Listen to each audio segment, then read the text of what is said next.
एक छोटे से गांव में रमेश नाम का एक मजदूर रहता था जो दिन भर मेहनत करता था, फिर भी गरीब था। कमला, ये मजदूरी से कुछ नहीं बदलेगा, कुछ और करना होगा। रमेश, बड़ा सोचने से पहले काम पे जाओ। घर पर खाने के लिए कुछ भी नहीं है। अरे कमला, काम तो रोज करता हूँ, पर ये जिंदगी आगे नहीं बढ़ती। तो क्या करोगी? मजदूरी छोड़ दोगी? नहीं, पर कुछ अलग करना चाहिए। थोड़ी सी जमीन ले लूं क्या?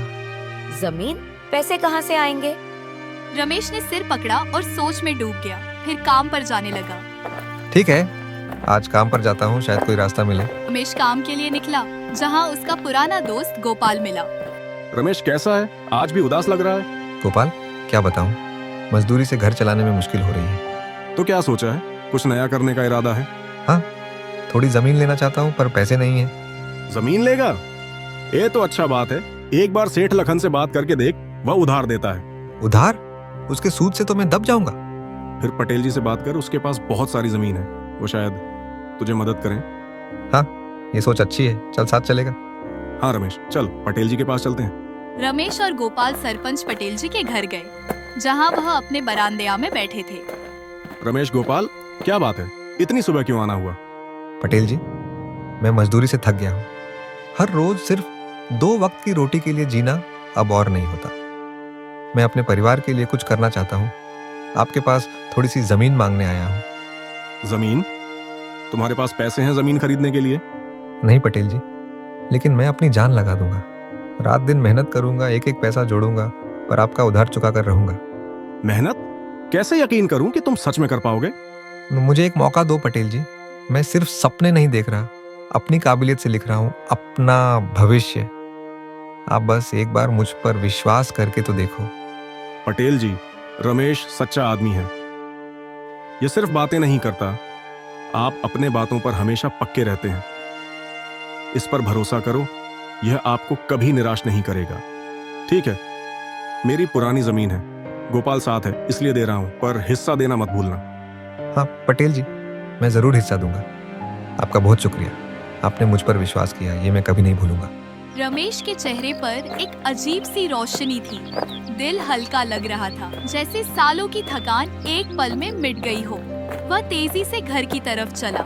दिल बेचैन था कमला को यह खुशखबरी सुनाने के लिए। कमला, पटेल जी से थोड़ी जमीन मांगी थी और पटेल जी मान गए हमें जमीन देने के लिए।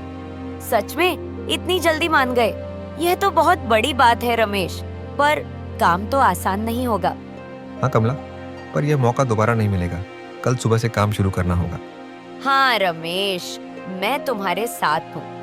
बस एक बात याद रखो, सिर्फ शुरू करना जरूरी नहीं, उसको पूरा भी करना होगा।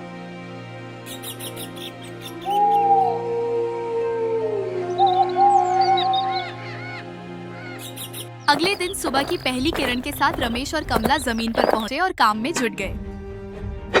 कमला, तुम इस कोने से मिट्टी हटाओ, यहाँ थोड़ी सी सफाई चाहिए।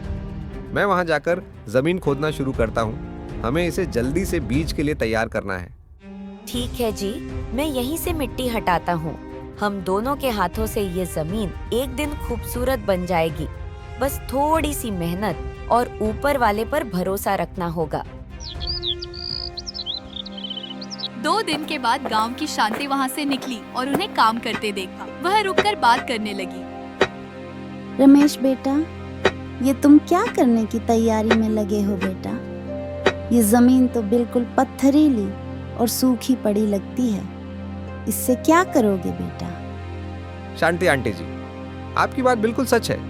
अभी यह सूखी है, लेकिन मैं इसे हरा भरा बनाने का सोच रहा हूँ और यहाँ खेती करके अपना गुजर बसर करने की सोच रहा हूँ आंटी। बेटा, इरादा तो अच्छा है, पर ये सब इतना आसान नहीं होगा बेटा।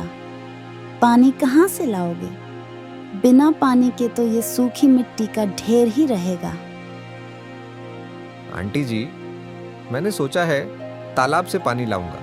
हाँ, थोड़ी सी दूर है तो लाने में तकलीफ तो होगी, पर मैं हर सुबह शाम थोड़ा थोड़ा पानी लाऊंगा। भगवान ने साथ दिया तो काम हो जाएगा। शांति आंटी जी, आप हमें बस अपना आशीर्वाद दे दीजिएगा। हम दोनों एक साथ मेहनत करेंगे और ये जमीन एक दिन सबको दिखा देगी कि हमने क्या किया।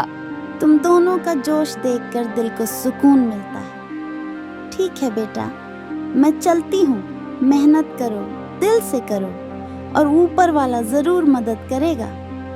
मेरी दुआ तुम्हारे साथ है। रमेश और उसकी पत्नी ने सुबह से शाम तक और रात के अंधेरे में भी जमीन को तैयार करने में लगे रहे, बीज डाले और अपना काम पूरा किया। अगली सुबह रमेश खेत में पानी देने गया। लाल भाई, जरा मेरी एक मदद कर दो ना।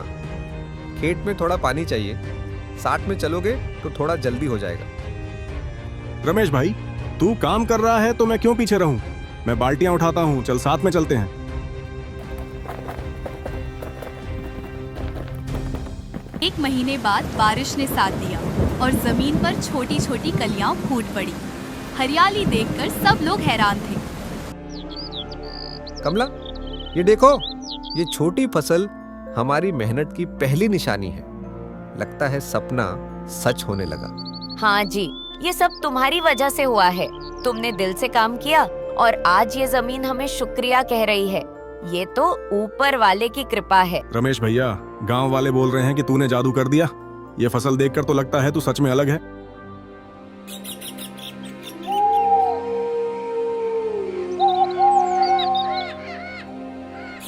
छह महीने के बाद जब फसल पूरी तरह तैयार हो गई, सेठ लखन रमेश के खेत तक आया और उसने फसल खरीदने की बात की। रमेश बेटा, तेरी फसल तो वाकई कमाल की हो गई है। बोल, इसका क्या सोचा है?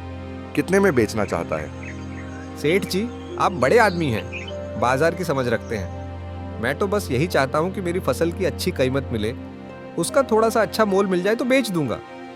आप जो ठीक समझें वैसा कह दीजिए। बेटा, मैं समझ गया। 1500 रुपये देता हूँ। ये गांव के बाजार के हिसाब से सही दाम है। क्या ख्याल है? सेठ जी, दाम सिर्फ फसल का नहीं, मेहनत का होता है। ये मिट्टी सिर्फ जमीन नहीं, एक माँ है जिसे हम अपने खून पसीने से सींचते हैं। हर सुबह उम्मीद लेकर खेतों में उतरते हैं, चांदनी रात तक हल चलाते हैं, तब जाकर एक दाना उगता है। आप बताइए, अगर मेहनत की कीमत इतनी सस्ती होगी तो कल किसान कैसे जिएगा? अगर किसान न रहा तो रोटी किसकी थाली में होगी? थोड़ा इंसाफ कीजिए सेठ जी, ये सिर्फ फसल नहीं, हमारी उम्मीदों का नतीजा है। हाँ सेठ जी, रमेश ने तो अपनी जान लगा दी है इस फसल को तैयार करने में। ये सिर्फ अनाज नहीं, उसकी मेहनत का पसीना है। 2000 रुपए भी कम है, पर हमें आप पर भरोसा है। आप इंसाफ करेंगे, क्योंकि मेहनत की भी एक कीमत होती है। 2000 रुपये? कमला बेटी, ये तो थोड़ा ज्यादा हो गया ना। मैं 1500 बोल रहा हूँ, ये भी तो कुछ बुरा नहीं। इतना से ज्यादा दे पाना तो मुश्किल है। सेठ जी, आपकी बात भी सही है, पर रमेश भैया का काम देखा है ना आपने? हर एक बूंद 6 पसीने से ये फसल उगाई है। 2000 तो उसकी मेहनत का सच्चा दाम है।